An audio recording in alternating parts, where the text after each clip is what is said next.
Okay, so yesterday when you called, she set your fucking ass up. She had a news reporter there and had you on speakerphone, dude. And the news reporter heard you telling her you're the best. They've got it all over the TV, okay? I'm getting ready to play it for you. My wife's sitting here, and she's got the story where Mila calls you a fucking monster, where she says you're a psychopath, and she's your ex, and you were going to kill her, and they were... A night of terror begins. Florida, October 7th, 2019. The day began like any other, but by nightfall, 2 women lay dead and another had barely escaped with her life. Wade Wilson, the man later dubbed the Deadpool Killer, had left a trail of blood and terror. But how did this day of horror unfold? It all started the night before at the Buddha Bar, a popular local spot where 35-year-old Kristen Milton had decided to go with her friend Stephanie Sailors for a fun night out. Kristen, a waitress, was looking to relax, enjoy some drinks and listen to live music. Unbeknownst to them, Wilson and his girlfriend, Melissa Mons, were also at the bar that night. Things between Wilson and Melissa were tense. They had been arguing, and after a heated exchange, Wilson took Melissa's car keys in a fit of anger. She stormed off, leaving him at the bar. But Wade wasn't alone for long. Wilson, who introduced himself to Kristen and Stephanie as JR, was charismatic. Without the telltale face tattoos that would later mark him as a killer, he appeared friendly and approachable. He met the 2 women through Jason, a man he had struck up a conversation with earlier in the night. The 4 of them decided to keep the party going after the bar closed. A fatal decision. So it is a decision that's solely left up to you if you want to address the court or not. Not today. Later, when I come back, I will. Cell phone records will show, text messages will prove. Around 2 a.m., the Buddha Bar closed its doors, but Kristen, Stephanie, Jason, and Wilson weren't ready to call it a night. They all headed back to Jason's place. Once there, Wilson and Kristen began hooking up in Jason's room, while Stephanie and Jason stepped out to give them privacy. That night seemed harmless, just a group of strangers enjoying each other's company. However, things took a strange turn when it was time to leave. Wilson, it turned out, couldn't drive the car, not because he was too drunk, but because it was a stick shift and he didn't know how to drive it. What Kristen and Stephanie didn't know was that the car wasn't his, it belonged to Melissa, the girlfriend he had argued with earlier that night. Jason had driven it to his house, but Wilson was now stuck, unable to drive it away. At this point, the women decided they had enough.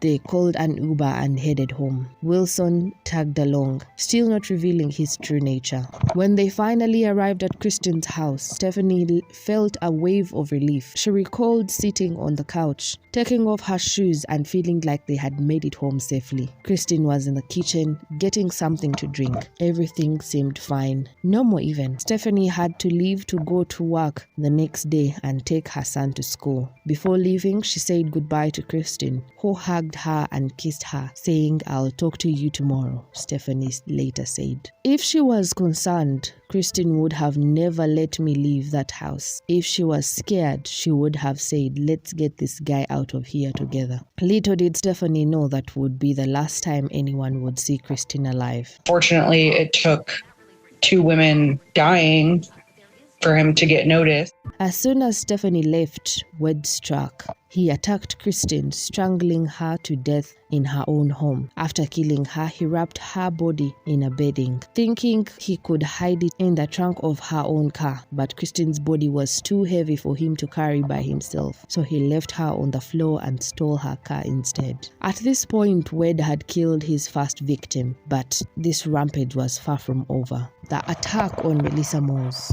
At around 9 a.m. the next morning, Wade began calling his girlfriend, Melissa Mons, the woman he had argued with the night before. He had been trying to reach her since 8 a.m., wanting to meet up. Eventually, Melissa agreed to meet him at her own workplace in nearby Fort Myers. She expected that he would return her car, which he had taken the night before, but instead of showing up in her car, Wade arrived in Kristen's black Nissan Versa, the car belonging to the woman he had just murdered. When you arrived at Mila's spa, did you see your Hellcat? No. Did you see a different car? Yes. I went to the driver's side window. He wrote it down. I said, where are my keys? Where's my car? He was calm and just saying, get in the car, get in the car. And it escalated quickly. Did you agree to get in the car? No. And when you would not agree to get in the car, how did he act? Violent, aggressive, tried to pull me in the car physically. And I resisted, got plank style so that he could not grab me into the vehicle. I'm trying to reason with him, trying to talk to him, but there's nobody behind those eyes anymore.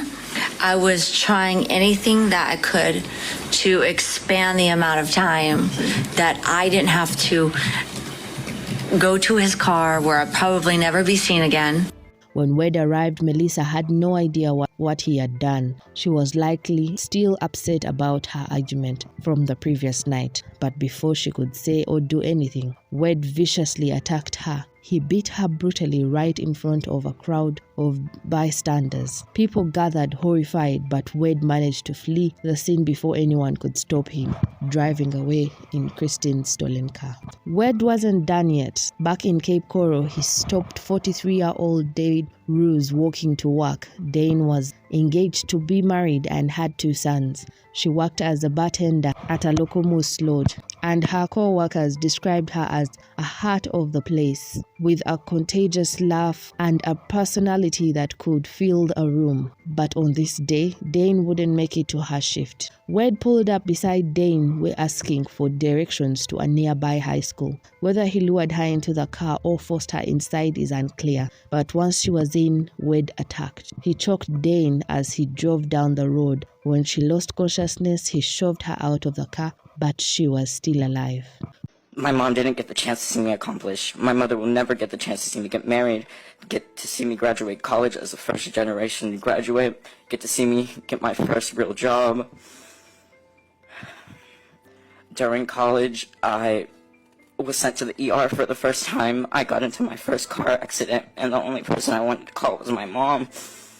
Or how she went missing. I trusted my gut so much.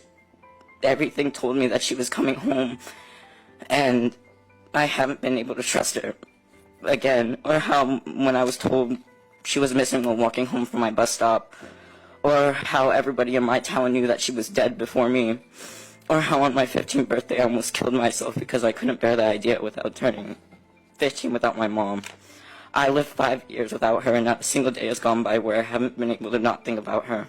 My mother only had love in her heart, only wanted the best for me, and nothing that happened to her was ever deserved, and she just wanted to live a normal life. Wade's next actions were beyond brutal. He got back into the car and ran Dane over. Once wasn't enough for him, he ran over repeatedly, back and forth, until he was certain she was dead. Later, when talking to his biological father, Wade would chillingly describe Dane's body, saying she looked like spaghetti. After killing Dane, Wade dragged her body into an empty lot behind the Sam's Club, covering her with debris. It would be 3 days before police found her remains. After murdering Dane, Wade continued driving. Around 3 p.m., he had run in with the Fort Myers police. They had been searching for him since his attack on Melissa earlier that morning. But at the time, they had no idea he had already killed 2 women. The encounter was caught on the body cam footage. "Shut the car off for me," the officer told Wade. Wade complied initially, but when the officer turned his back, he fled the scene, speeding away before the police would catch him. By this point, Wade was running out of options. He stopped by the workplace of an old friend, Josh Litt, bloody and shirtless, telling Josh he had killed 2 people and needed money to leave town. Josh, alarmed, called 911 as soon as Wade left, providing the police with crucial information that would eventually lead them to Christine's body. Wilson was nowhere to be found, is that correct? No. Did you know where he went? No. Still on the run, Wade broke into a house, eating food and drinking a 6-pack of White Claws. Desperate, he called his biological father, Stephen Tester, asking for help. During the call, Wade gleefully described his crimes, telling his father in graphic detail how he had murdered both Christine and Dane. Horrified, Stephen immediately called the police, giving them Wade's location. Now, did he end up calling you later that evening. Yes, ma'am.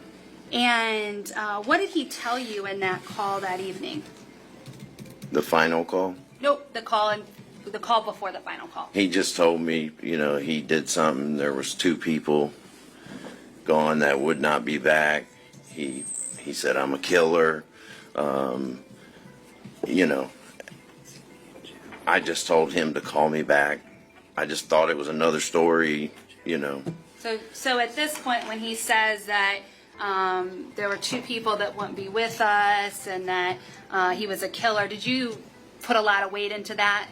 No, ma'am. Did you think he was just telling you a story? He's a good storyteller. Wade was arrested shortly after, but his trail wouldn't begin until June 2024. Multiple factors, including his failed escape attempt and the COVID-19 pandemic, delaying the proceeding. Despite confession and overwhelming evidence against him, Wade claimed innocence, concocting a story about being framed by a human trafficking ring. His defense attorney didn't argue his innocence, though instead the lawyer attempted to reduce the charges from the first-degree murder to the second-degree murder, claiming that Wade was not in his right mind at the time of the killings. But the jury wasn't swayed. After just an hour and a half of deliberation, they recommended the death penalty with a 9-3 vote. The bizarre hand signal. Wade showed little emotion throughout the trial, but as the verdict was read, he made a bizarre hand signal, a gesture that has since fueled speculation online. What was he trying to convey? Was it a taunt? A message to someone? No one knows for sure. But what is certain is that Wade Wilson, the Deadpool Killer, will pay for his horrific crimes with his life. What do you think about this case? Did the jury make the right call with the death penalty? Let's talk about it in the comments. And if you want more true crime stories like this, don't forget to subscribe and give us a thumbs up.